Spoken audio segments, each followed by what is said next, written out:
નમસ્કાર. આપણે આજે એક બહુ મહત્વના પુસ્તકની વાત કરવી છે. આમ તો એ પુસ્તક જૂનું છે, પણ ખૂબ ઉપયોગી અને અદ્ભુત છે. 7 Habits of Effective People. આ સ્ટીફન કોવી એમના લેખક છે. અદ્ભુત લખ્યું છે. એણે દુનિયાભરના સફળ લોકોનો અભ્યાસ કરીને 7 આદતો, 7 ટેવો, 7 લક્ષણો કોમન હતા બધા જે સફળ લોકોમાં, એનો બધાનો અભ્યાસ કરીને એણે આ 7 ટેવ જુદી પાડી કે જે બધામાં કોમન છે. અને આ બધા જે લોકો હતા એની સક્સેસમાં આ એની હેબિટો મહત્વની હતી.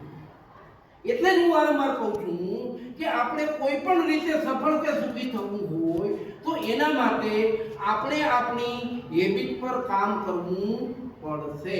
આપણી ટેવો કેટલીક સારી છે, કેટલીક નથી છે.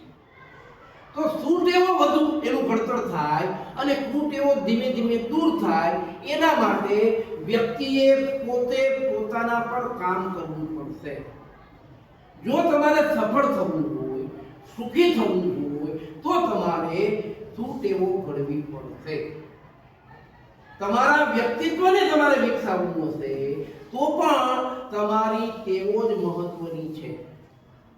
આ સ્ટીફન કોવીએ જે ટેવો અલગ પાડી છે એમાં ફર્સ્ટ છે પ્રોએક્ટિવ.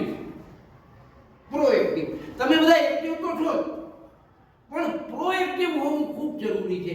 કારણ કે આજના કોર્પોરેટ યુગમાં જુદી જુદી પરિસ્થિતિઓમાં આપણે બધાએ કામ કરવું પડશે.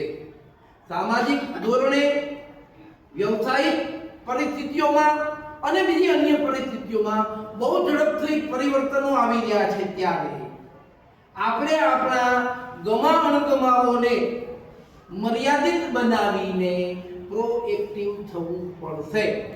અને પ્રોએક્ટિવ એટલે ન ગમતી પરિસ્થિતિ, અણગમતી પરિસ્થિતિમાં પણ સાનુકૂળ પ્રતિક્રિયા. પ્રતિકૂળ પરિસ્થિતિઓમાં સાનુકૂળ પ્રતિક્રિયા એટલે પ્રોએક્ટિવ. આના પર કામ કરવું પડશે. ધન્યવાદ.